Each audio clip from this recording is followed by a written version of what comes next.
자, 우리 다 함께 오늘 나누실 말씀은 누가복음 19장의 말씀입니다. 누가복음 19장 28절부터 44절까지 말씀을 함께 보도록 하겠습니다. 말씀을 저와 여러분이 교독해서 읽도록 하겠습니다. 제가 먼저 읽겠습니다. 예수께서 이 말씀을 하시고 예루살렘을 향하여 앞서서 가시더라. 감람원이라 불리는 산 쪽에 있는 벳바게와 베다니에 가까이 가셨을 때에 제자들 둘을 보내시며 이르시되 너희는 맞은편 마을로 가라. 그리로 들어가면 아직 아무도 타보지 않은 나귀 새끼가 메어 있는 것을 보리니 풀어 끌고 오라. 만일 누가 너희에게 어찌하여 푸느냐 묻거든 말하기를 주가 쓰시겠다 하라 하시매 보내심을 받은 자들이 가서 그 말씀하신 대로 만난지라. 나귀 새끼를 풀 때에 그 임자들이 이르되 어찌하여 나귀 새끼를 푸느냐 대답하되 주께서 쓰시겠다 하고 그것을 예수께로 끌고 와서 자기들의 겉옷을 나귀 새끼 위에 걸쳐놓고 예수를 태우니 가실 때에 그들이 자기의 겉옷을 길에 펴더라. 이미 감람산 내리막길에 가까이 오심에 제자의 온 무리가 자기들이 본 바 모든 능한 일로 인하여 기뻐하며 큰 소리로 하나님을 찬양하며 이르되 찬송하리로다. 주의 이름으로 오시는 왕이여 하늘에는 평화요 가장 높은 곳에는 영광이로다 하니 무리 중 어떤 바리새인들이 말하되 선생이여 당신의 제자들을 책망하소서 하거늘 대답하여 이르시되 내가 너희에게 말하노니 만일 이 사람들이 침묵하면 돌들이 소리 지르리라 하시니라. 가까이 오사 성을 보시고 우시며 이르시되 너도 오늘 평화에 관한 일을 알았더라면 좋을 뻔하였거니와 지금 내 눈에 숨겨졌도다. 날이 이를지라 내 원수들이 토둔을 쌓고 너를 둘러 사면으로 가두고 또 너와 및 가운데 있는 내 자식들을 땅에 메어치며 돌 하나도 돌 위에 남기지 아니하리니 이는 내가 보살핌 받는 날을 알지 못함을 인함이니라 하시니라. 아멘. 41절 말씀만 한 번 더 읽어볼까요? 시작. 가까이 오사 성을 보시고 우시며. 오늘 설교의 제목을 울고 계신 왕으로 함께 정했습니다. 성경은 진리입니다. 진리라는 것은 진리인 이유는 모든 시대의 모든 사람들에게 단 한 명도 빠지지 않고 모든 사람들에게 다 해당되기 때문에 진리라고 하는 겁니다. 오늘 우리가 함께 읽은 이 본문, 이 사건은 단언하건대 이 지구상의 모든 사람들에게 매일같이 일어나는 일들입니다. 또한 그 모든 사람에게 베푸시는 하나님의 은혜이고 하나님의 기회이기도 합니다. 자, 예수님께서 인류의 구원을 위해 십자가를 지시기 위해서 예루살렘으로 입성하시는 장면입니다. 사람들은 종려나무 가지를 흔들고 환호하고 노래하면서 환영했습니다. 그런데 우리가 함께 읽은 41절의 말씀을 보면 그러나 예수님은 울고 계셨습니다. 자, 친구들을 제가 따라서 야구장에 처음 갔을 때가 생각이 났습니다. 선수들이 등장을 하는데 친구들이 소리치면서 막 환영하고 환호합니다. 그때 저는 그 선수들이 어떤 선수들인지 잘 몰라요. 처음 갔으니까 잘 모릅니다.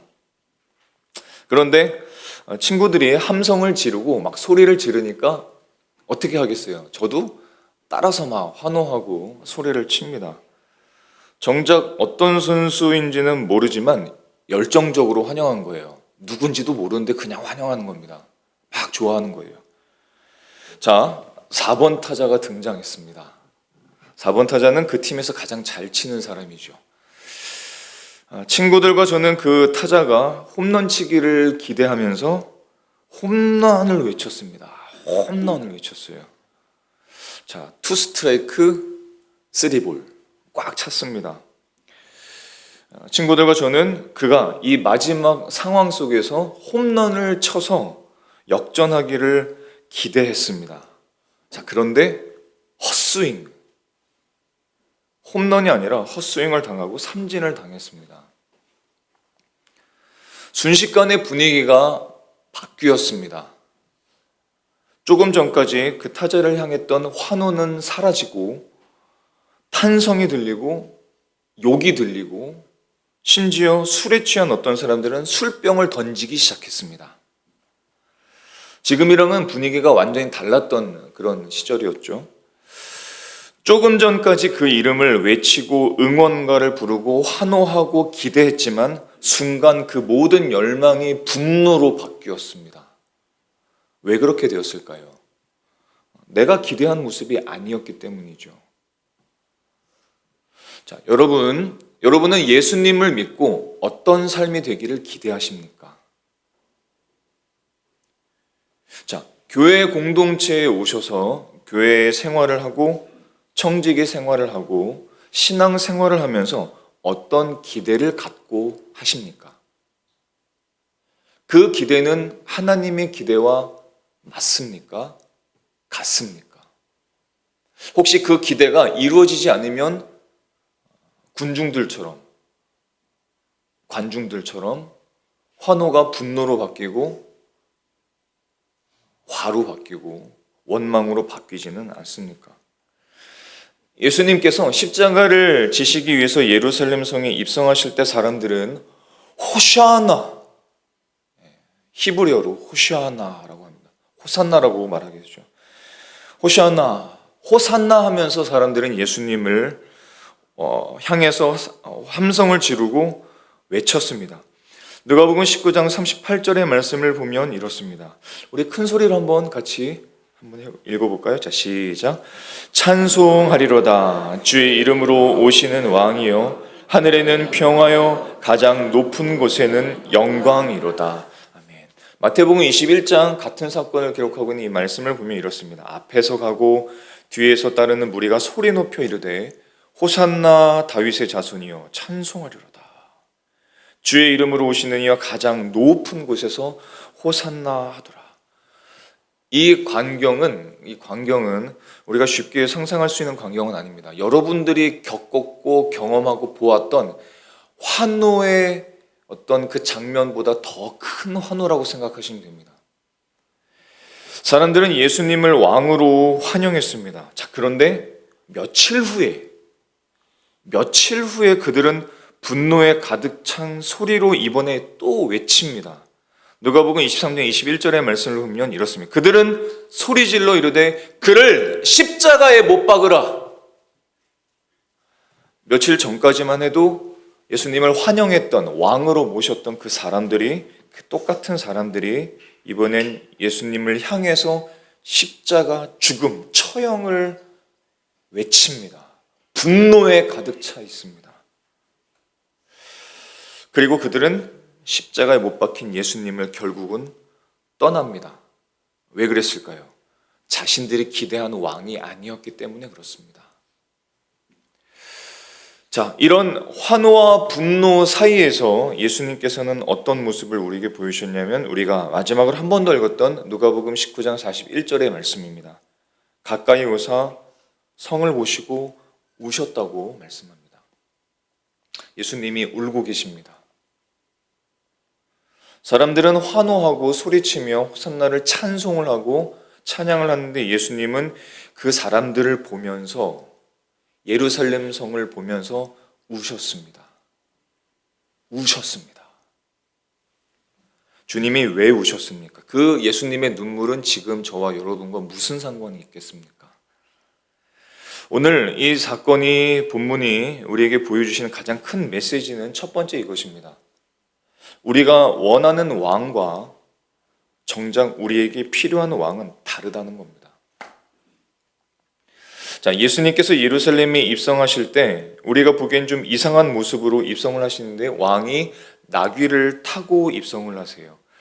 자, 그런데 사실 이거는 이상한 모습은 아닙니다. 왜냐하면 하나님께서 구약의 스가랴 선지자를 통해서 주신 예언이 그대로 성취되었기 때문에 사실 그리고 이 예언을 유대인들은 다 알고 있습니다. 그래서 이것이 이상한 장면은 아니에요. 스가랴 9장 9절의 말씀을 보면 이렇습니다. 시온에 따라 크게 기뻐할지어다. 예루살렘에 따라 즐거이 부를지어다. 보라, 내 왕이 내게 임하시나니 그는 공의로우시며 구원을 베푸시며 겸손하여서 나귀를 타시나니. 나귀의 작은 것 곧 나귀 새끼니라. 이렇게 선지자가 이미 예언을 해왔고, 그래서 나귀는 단순히 가난한 어떤 동물, 우리가 보기 우스꽝스러운 존재가 아니라 사실은 나귀를 타고 오는 왕은 이미 예언되었던 겁니다. 그리고 나귀를 타고 입성하는 왕은 구원의 왕, 겸손의 왕, 평화의 왕, 구원의 왕, 구원자의 상징이었습니다. 유대인들은 이 예언을 다 알고 있었고, 그래서 나귀를 타고 입성하시는 예수님을 왕으로 환영했던 것입니다. 뜨겁게 환영했죠. 누가복음 19장 37절과 38절의 말씀을 보면 모든 제자의 무리가 큰 소리로 하나님을 찬양하며 주의 이름으로 오시는 왕이라고 선포하고 찬양하면서 환영했습니다. 제자의 온 무리가 자기들이 입고 있었던 겉옷을 다 벗어서 나귀가 오는 그 길 위에 다 펼쳐놓고 승리를 상징하는 종려나무 가지를 흔들면서 환호하고 있습니다. 큰 소리로 하나님을 찬양하기 시작했습니다. 자, 중요한 질문이 있습니다. 왜 그 사람들은 그렇게 환호했을까요? 왜 그 사람들은 그렇게 찬양을 했을까요? 무슨 기대가 있었을까요? 여기엔 너무나 큰 치명적이고 아픈 오해가 있었습니다. 그들은 분명 환영했습니다. 하지만 그들의 기대는 그들이 원하는 왕이었습니다. 자, 드디어 메시아가 오셨다. 이제 로마를 무너뜨릴 거야. 이제 우리의 현실은 다 바뀔 거야. 우리는 이제 해방될 거야. 우리의 경제는 괜찮아질 것이고 로마의 압제는 다 무너지게 될 거야. 그 기대를 갖고 환호했던 겁니다.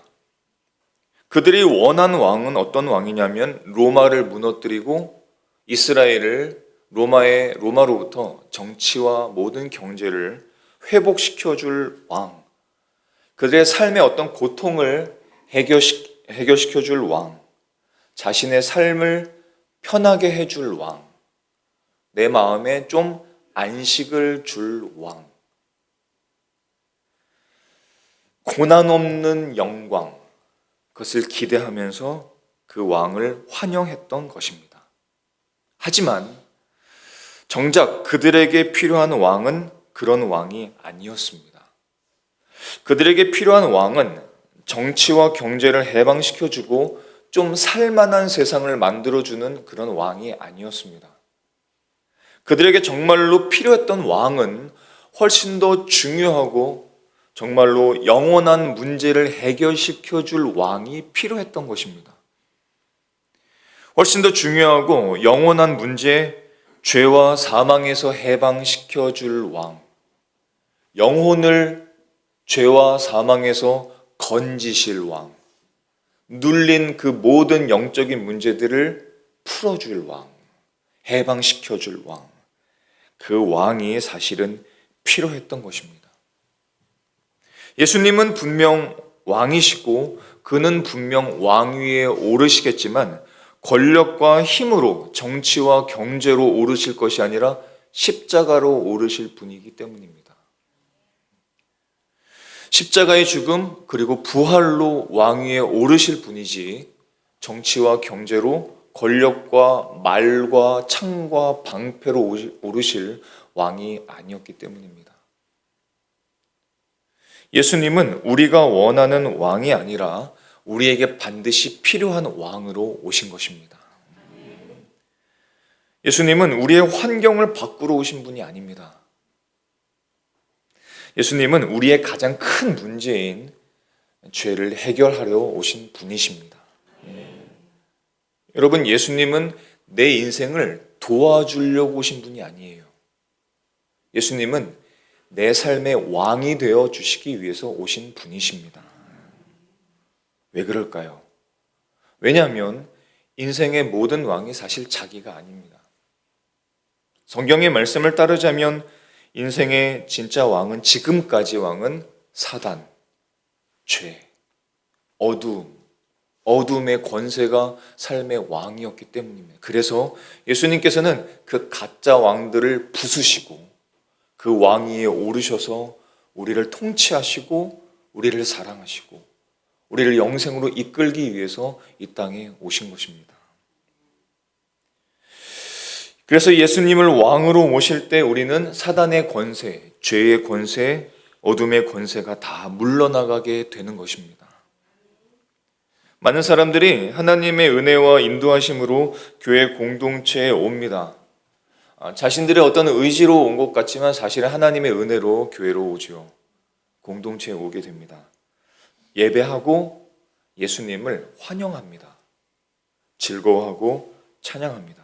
자, 그런데 내 기대에 맞는 예수님을 원하기도 합니다. 자, 교회 공동체는 예수님의 몸입니다. 내 기대에 맞는 교회 공동체를 사람들은 원합니다. 사람들은 예수님을 환영하지만 예수님을 어떻게 환영하냐면, 왜 환영하냐면 내 문제를 해결해주고 성공을 주고 위로를 주는 예수님이기를 환영하는 겁니다. 물론 주님은 그렇게 하실 수 있습니다. 물론 주님은 우리에게 위로하시고 우리에게 성공도 주실 수 있고 우리에게 기쁨도 주시고 우리의 문제를 해결해 주실 수도 있습니다. 하지만 물론 주님은 그렇게 하실 수 있고 물론 필요할 때 우리에게 주십니다. 하지만 예수님은 산타클로스가 아닙니다. 예수님은 우리의 왕이 되어주시고 우리를 통치하시기 위해서 이 땅에 오신 것입니다. 그것을 우리는 너무 자주 잃어버리는 것 같습니다. 그래서 때로는 예수님께서 우리가 예수님을 왕으로 모시게 하기 위해서 우리가 자꾸 자기를 부인하도록 상황을 허락하세요. 우리가 무릎 꿇고 회개하기를 원하시고 그런 상황도 우리에게 주십니다. 때로는 불편한 진실을 마주하도록 하시죠. 왜냐하면 인생의 왕이 바뀌어야 되기 때문에 그렇습니다. 인생의 왕이 바뀌질 않으면 그 고통과 영원한 멸망을 맞을 수밖에 없기 때문에 인생의 왕이 바뀔 수 있도록 그런 상황과 환경들을 허락하시죠. 사단과 사망과 죄의 종노릇하는 인생이 예수님을 왕으로 모시는 인생이 되기를 원하시기 때문에 때로는 고난도 허용하십니다. 불편한 상황도 허용하시죠. 그때 어떤 사람은 주님과 거리를 띄워버립니다. 교회를 비판하고 교회에 나오지 않습니다. 교회가 힘들다고 하죠. 왜요? 처음에 가졌던 기대와 다르기 때문입니다. 어떤 내 삶을 도와주고 상황이 다 펼쳐지고 열려지고 해결되고 하는 기대가 있어서 예수님을 환영하고 예배하고 그랬는데 그게 안 되잖아요. 그래서 예수님을 떠납니다.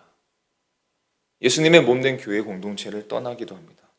처음에 가졌던 그 기대가 실망으로 이어지고 분노로 이어지고 곧 적대감으로 바뀌어 버리는 것이죠. 그래서 이렇게 이야기합니다. 그래서 내가 하나님 안 믿기 시작했어.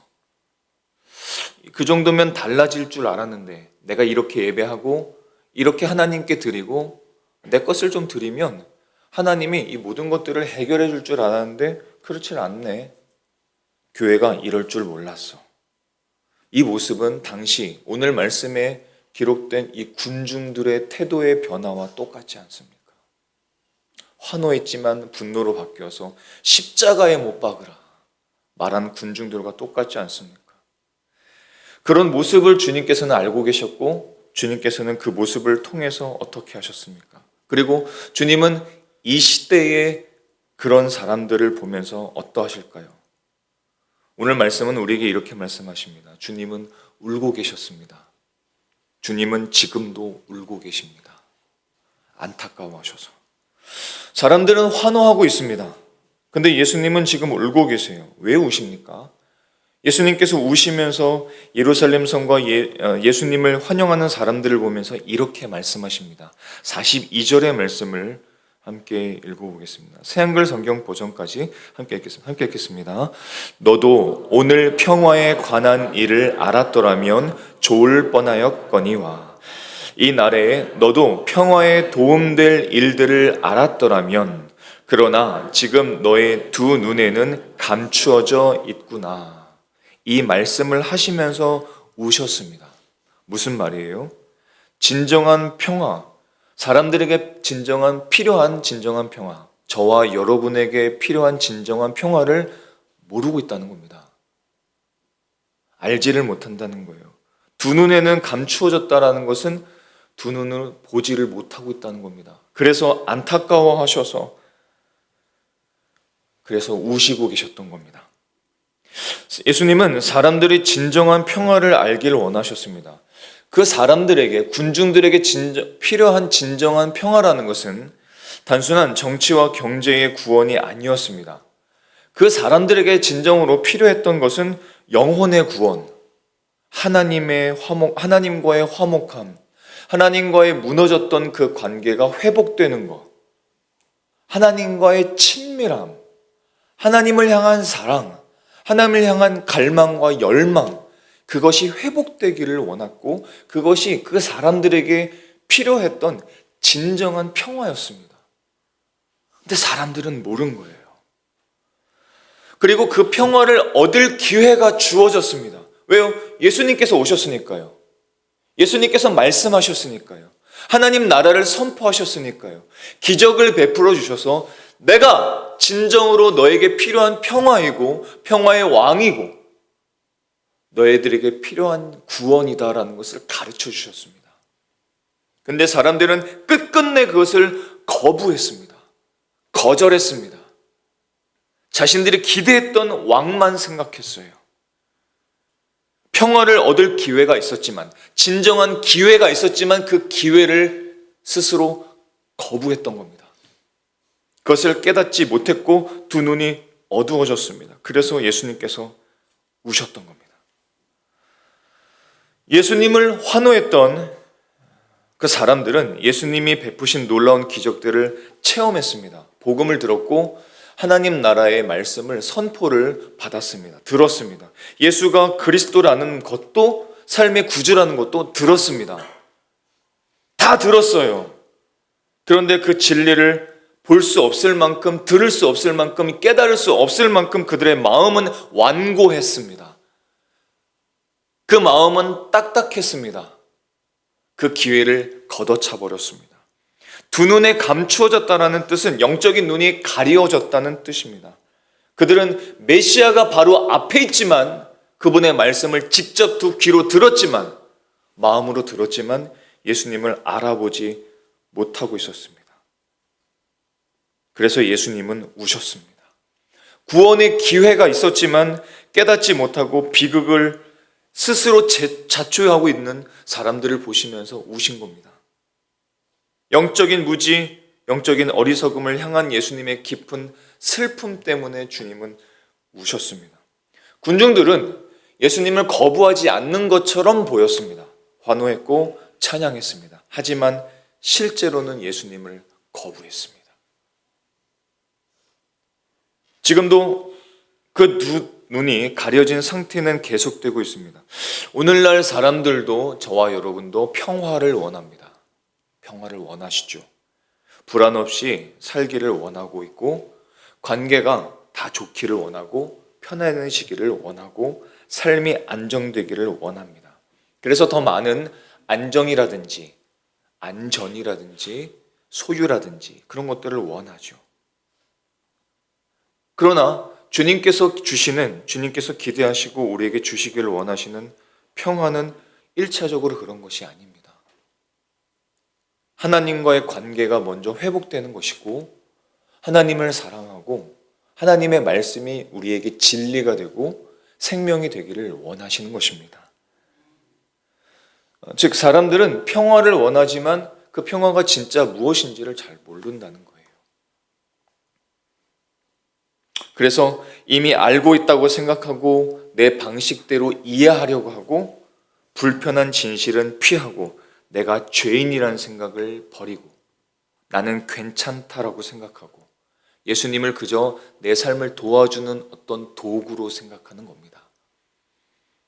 겉으로는 받아들이지만 실제로는 거부하고 있는 것이죠.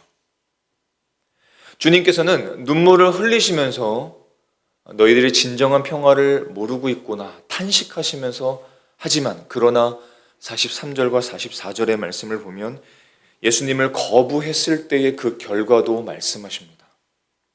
43절과 44절의 말씀을 우리 같이 한번 보겠습니다. 자, 시작.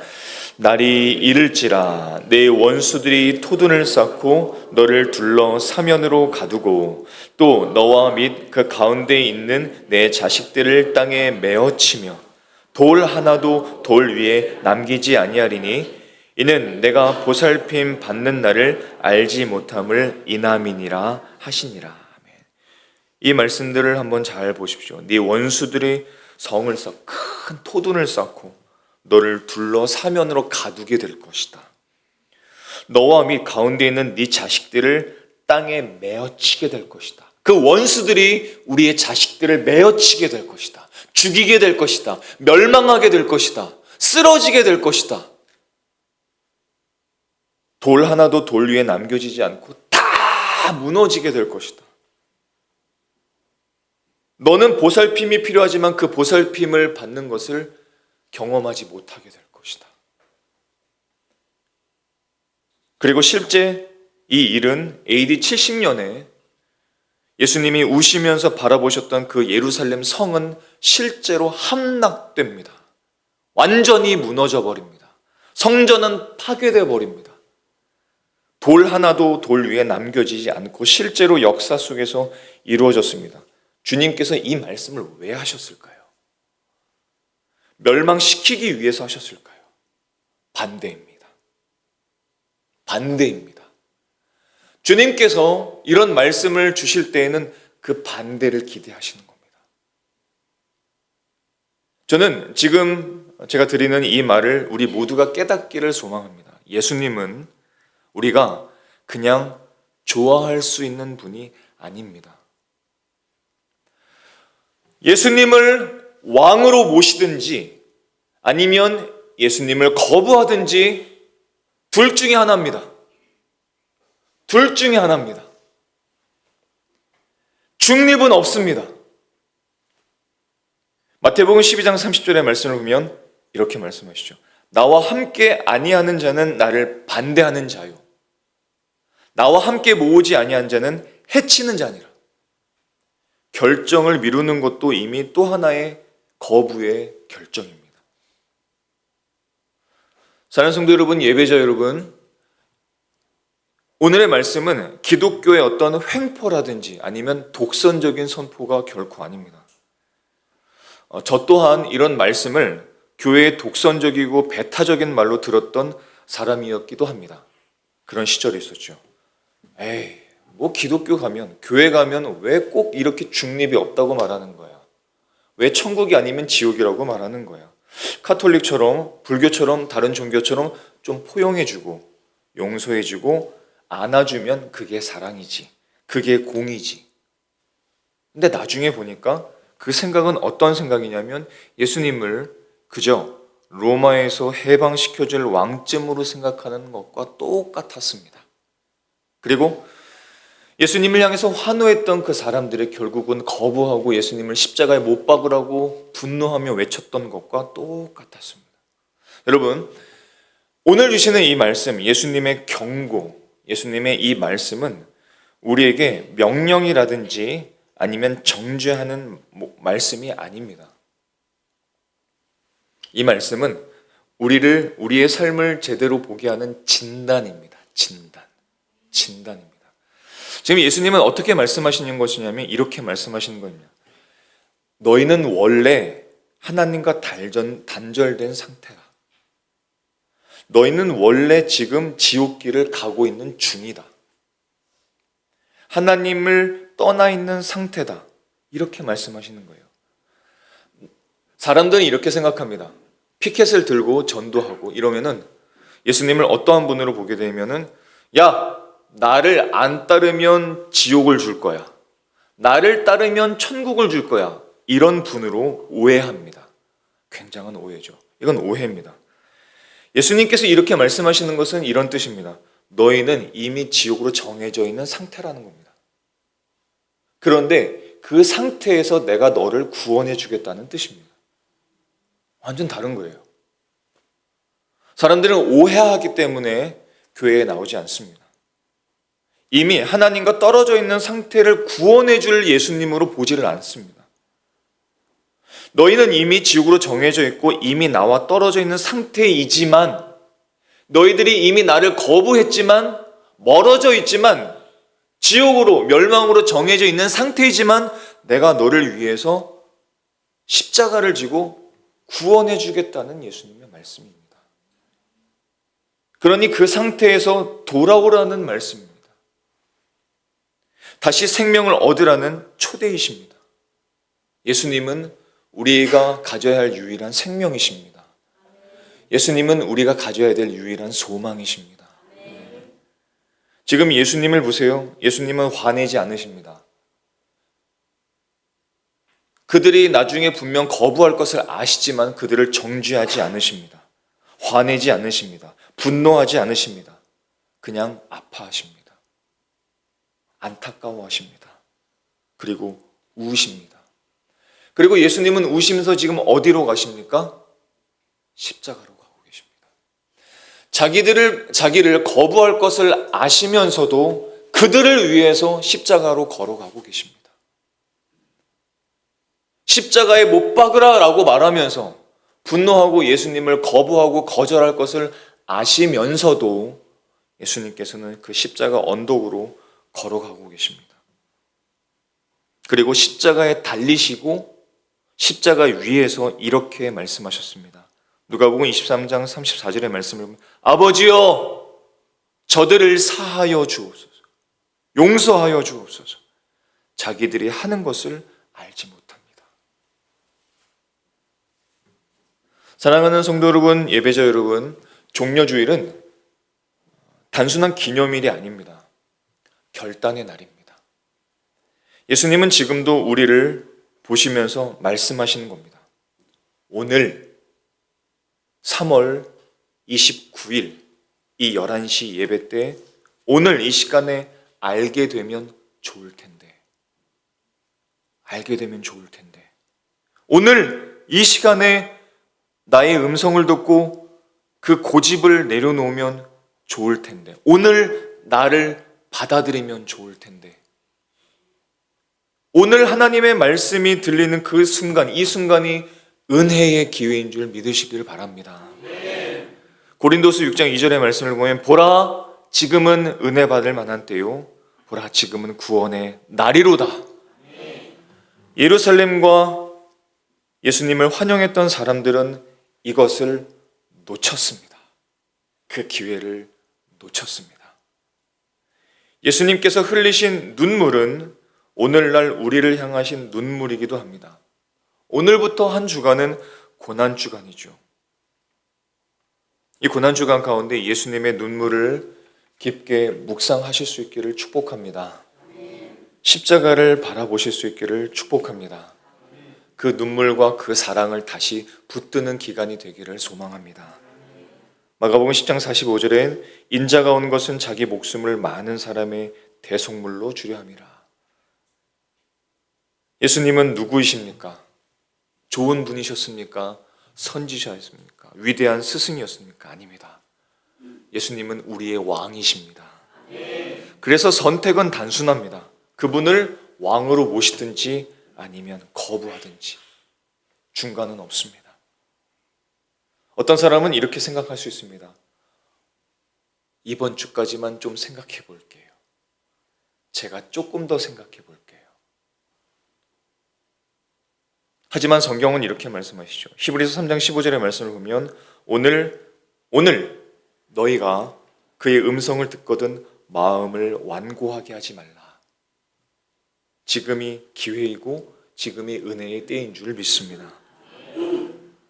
왕이 지금도 우리를 향해서 오고 계시고 눈물을 흘리고 계시고 그리고 여전히 사랑으로 우리를 부르고 계십니다. 또한 돌아볼까요? 우리는 정말 예수님을 왕으로 모시고 있습니까? 신앙생활을 하면서 우리는 그렇게 살지 않을 수도 있습니다. 예배는 드리지만 삶은 내가 결정하고 그 고집은 참 내려놓지 못해요. 기도는 하지만 순종은 선택적으로 하고 말씀도 선택적으로 듣습니다. 그렇다면 우리는 지금 그 군중과 결코 다르지 않습니다. 똑같습니다. 호산나 외쳤던 적이 있었지만 놀라운 체험을 한 적은 있었지만 하나님의 말씀을 경청한 적은 있었지만 내 기대와 맞지 않을 때 듣는 척하고 거부하고 결국은 저자를 십자가에 못 박으라 무시하고 예수님을 버려버리는 군중과 다르지 않습니다. 오늘 우리는 예수님을 이 시간에 지금 이 시간에 우리는 말씀으로 임재하시는 예수님을 받아들일 수도 있고 거부할 수도 있습니다. 하지만 예수님은 우리를 위해서 그 자신을 십자가에 내어 주셨습니다. 환영하다가 분노한 어떤 그런 군중으로 남으시겠습니까? 아니면 예수님을 왕으로 모시는 백성으로 살아가시겠습니까? 주님께서 사랑하시는 모든 예배자 여러분, 주님께서 지금도 우리에게 이렇게 말씀하십니다. 아직 늦지 않았다라고 말씀하세요. 오늘이 바로 그날이란다라고 말씀하십니다. 네가 참 평화를 얻기 원한다라고 말씀하십니다. 거짓된 평화를 갖지 말라고 말씀하십니다. 나는 너에게 선택을 강요하는 것이 아니라고 하십니다. 네가 그저 서 있는 그 자리를 보기를 원한다고 말씀하십니다.